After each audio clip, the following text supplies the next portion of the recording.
Good morning.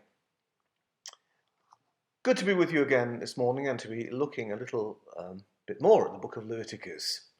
And just to recap what we shared yesterday, um, holiness is about setting people and also things apart from what is common, setting them apart for a purpose, making them, as it were, extraordinary.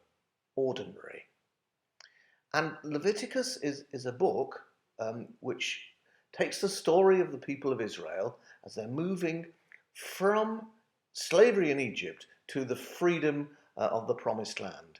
Um, and as they do so, God is trying to make them an extraordinary people, a holy people. And so Leviticus is really about that, about what it means to be a holy people. And that's why it's about sacrifice, because sacrifice is as it were, a vivid picture of what it means to offer things up so that they become extraordinary. They return to the holy God who gave them in the first place. So we're looking today at chapters 3 and 4. Now, I don't want to focus on chapter 3 today because the so-called sacrifices of peace or well-being described in that chapter I'll return to later, and perhaps we'll catch up with them at that point. I want to look today at the sacrifices described in chapter 4. Now, this is very interesting because these are sacrifices for sin, but not the sort of sin that we normally think about. We tend to see sin as intentionally breaking God's laws. And the Bible knows about such sin, high-handed sin. But no, these are sins that are unintentional, the things you do by mistake. And we tend to say, well, that can't be a sin if I didn't know what I was doing. Ignorance excuses me. Well, that's not the Bible's view, actually. Right? You can break God's law by mistake, and it's still a break of God's law and it needs dealing with. And I think there's a real realism here.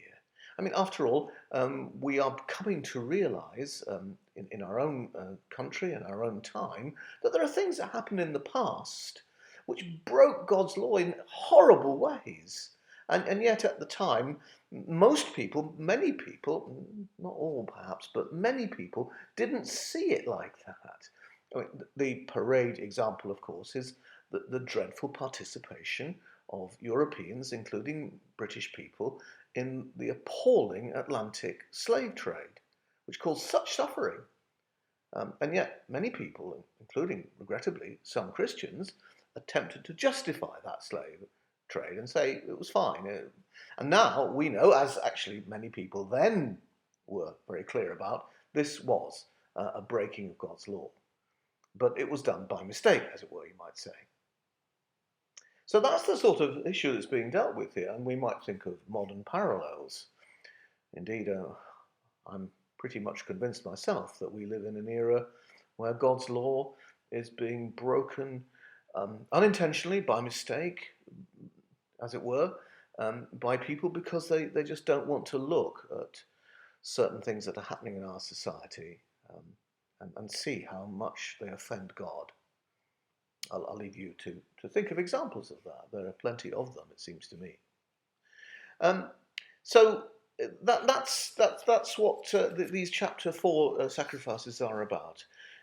4:13 it says, if all Israel sins, the whole community sins, by doing something which is against God's law, then this is what they must do. This is the sacrifice they must offer to deal with that. Now, Israel's sacrifices are just a pattern for us, a picture, if you want, which points to the greater sacrifice to which we must turn when we are shaken out of our complacency and realise there's stuff that we do quite happily, unintentionally. And that, of course, is the sacrifice of the one who cried out on the cross, Father, forgive them, they don't know what they're doing.